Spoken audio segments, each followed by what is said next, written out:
Hi everyone, this is Kristen with the Tech Reviewer. Thanks so much for joining me for my unboxing of my brand new 14 Pro Max. So I decided to go with silver again this year. Classic Apple color, really iconic. So very excited to check this out. Gotta say, I really like the packaging this year. I think that we have a very attractive box, but what's inside it will be even more exciting. So let's get this opened up.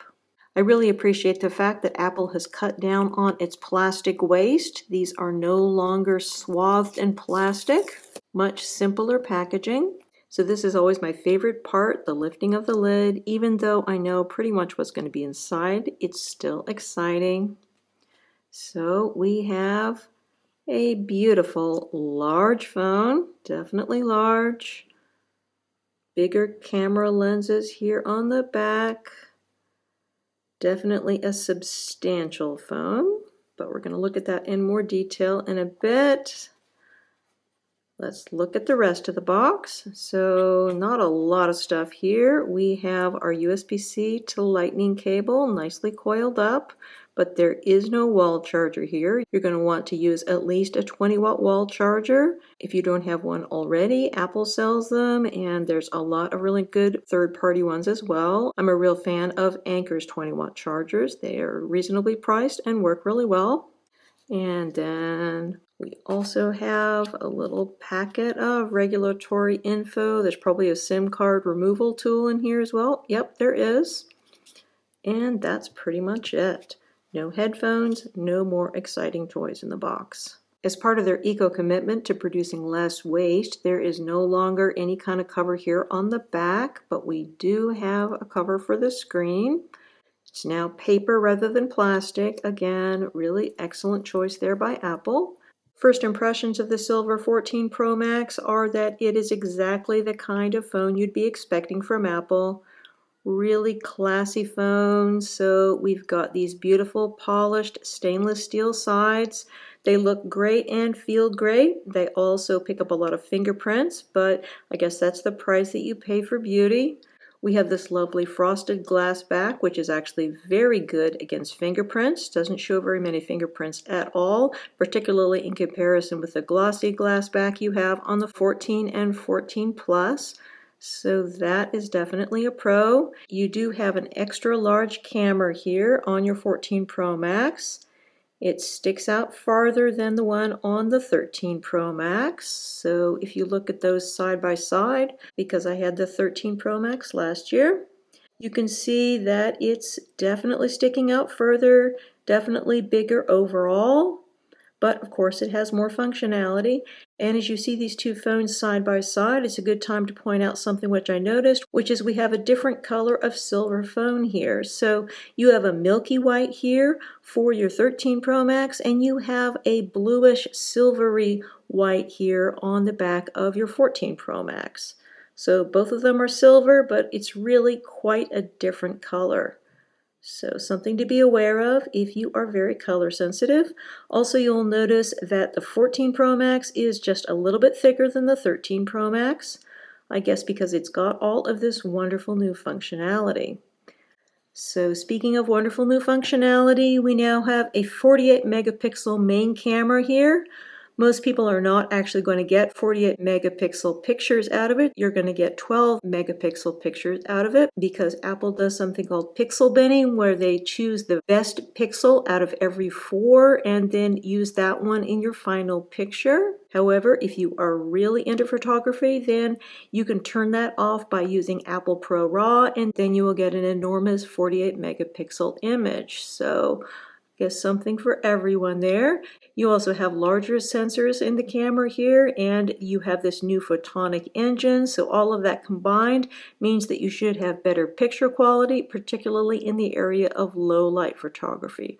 So really nice improvements there. So turning to the front, you can see we have the brand new always on display. So excited to see that.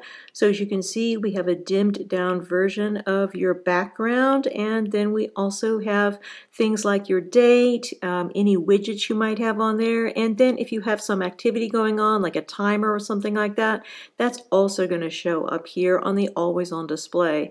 So the new display technology that they have here allows refresh rates between 1 and 120 hertz.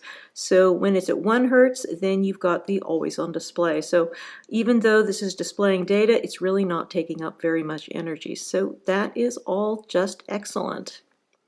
And then looking at our display side by side here with my 13 Pro Max, you can see on the 13 Pro Max, we of course have the notch. We've had the notch for really quite a number of years now.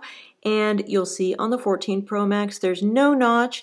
Instead, we have the dynamic island. So the deal with a dynamic island is that it uses this space up here to show you notifications of events that have occurred. For example, like charging your phone. So if you attach your charger onto here and it starts charging, then you can see what the charging notification up here. So it briefly expands out so you can see it, and then it goes back. And the other type of notification that it's going to be displaying are ongoing activities, such as music you might be playing or maps you're using or something like a timer. So the timer is an easy one to show. So if you go in here to the clock and we can turn on a timer here. So you can see this now expands out and you can see the timer here.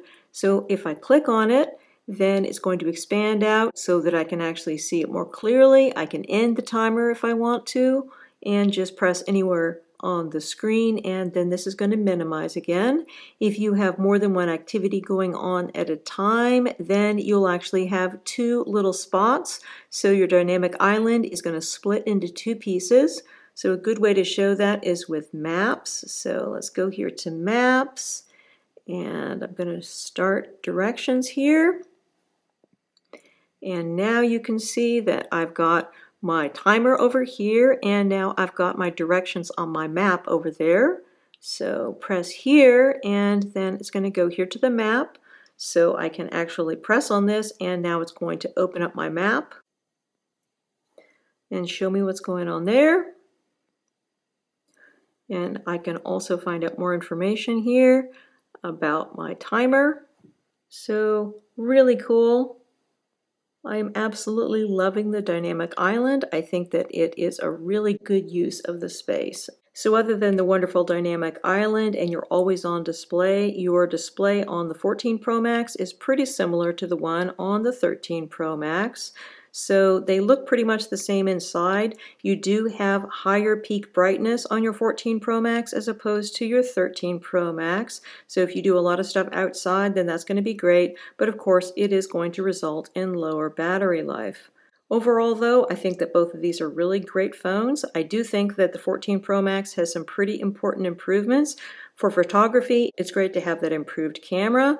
And just for usability, I'm absolutely loving the dynamic island. And the ability to have the always on display is so nice because rather than just looking at a black screen, you actually have a screen with useful information on it. And just to be honest, it simply looks cool. So if you're not familiar with my channel, The Tech Reviewer, I focus mostly on iPhone related accessories, and I'm going to have a whole bunch of iPhone 14 Pro and 14 Pro Max case and screen protector reviews coming up.